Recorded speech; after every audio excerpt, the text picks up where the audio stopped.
కుంభరాశి వారికి ఈ వారం సాధారణమైనటువంటి గ్రహస్థితి గోచరిస్తూ ఉన్నది. ఈ రాశి వారికి కేవలం గురుడు చంద్రుడు తాలూకు శుభ ఫలితాలు మాత్రమే కనబడుతూ ఉన్నాయి.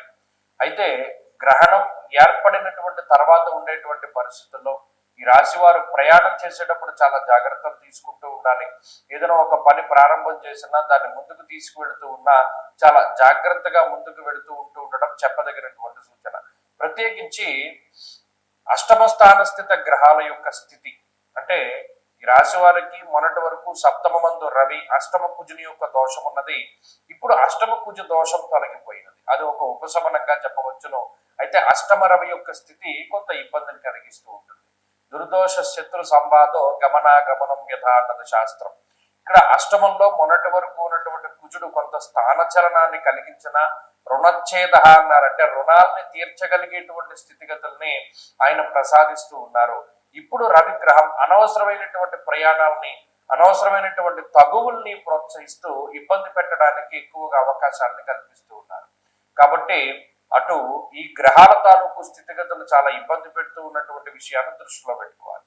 కేవలం గురుబలం మీద మాత్రమే ఆధారపడి ముందుకు వెళుతూ ఉన్నప్పుడు బుద్ధి పనిచేస్తూ ఉంటుంది. భగవంతుడి దయ వల్ల కొన్ని మనకి చెడు జరగవలసినటువంటి ఉన్నా మంచి జరుగుతూ ఉంటాయి. అయినప్పటికీ స్వయంకృతాపరాధాలు ఎక్కువగా జరగకుండా జాగ్రత్తలు తీసుకుంటూ ముందుకు వెళుతూ ఉండాలి ఈ రాశి వారు.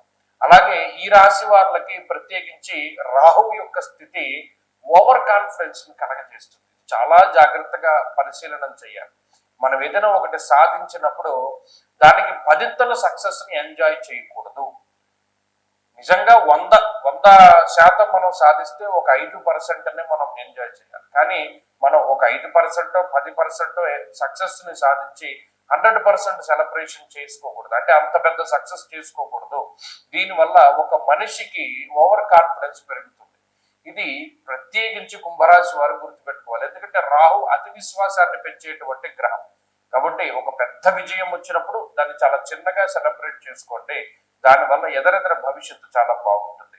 అలాగే ఏలినాటి శని స్థిత శనేశ్వరుని యొక్క గ్రహస్థితి వల్ల మాట పట్టింపులు ఎక్కువగా పెరుగుతూ ఉంటాయి. ఈ విషయాన్ని ఎక్కువగా దృష్టిలో ఉంచుకోవాలి. ఏదేమైనప్పటికీ కుంభరాశి వారు గ్రహణం తర్వాత ఈ మానసిక పరిస్థితులు ఇవన్నీ ఫ్లక్చువేషన్స్ ఎక్కువ వస్తూ ఉంటాయి. కాబట్టి వీటిని దృష్టిలో పెట్టుకుని ముందుకు వెళుతూ ఉండడం చెప్పదగినటువంటి సూచన. ఈ వారంలో మరింత అనుకూలమైనటువంటి ఫలితాలు సాధించడానికై ఈ రాశి వారు ప్రత్యేకించి ఆంజనేయ స్వామి వారి యొక్క ఆరాధన చేస్తూ ఉండడం చెప్పదగినటువంటి సూచన. ఈ వారంలో కలిసి వచ్చేటువంటి రోజు గురువారంగా చెప్పవచ్చును. అదృష్ట సంఖ్య 4, అదృష్ట వర్ణము పసుపు. తదుపరి మీనరాశి.